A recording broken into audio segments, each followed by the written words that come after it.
just in on what happened shortly after the Mar-a-Lago search.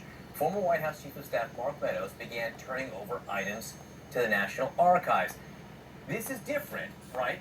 So let's get the reporting on this from CNN's Kristen Holmes. She's been working the story and joins us now. Kristen, what have you learned?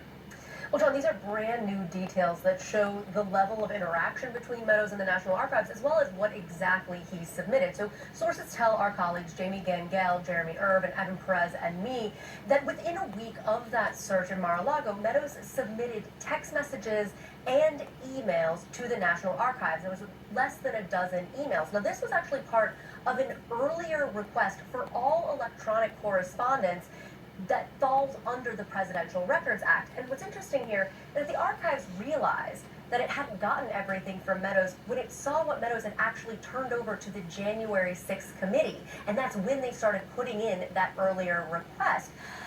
One thing to pay attention here is that Meadows has actually been working with the archives on a different level as well. That's something we learned through this reporting for about a year, because he is one of Trump's designees to the archives. So he was called by another designee last summer, a year ago, to try to help get Trump to give these records back to the National Archives. So kind of a weird position for him to be in, turning it over, and then also he was trying to help with the Trump angle of this. All right, and the timing of this. Is this a coincidence? What do you know about that?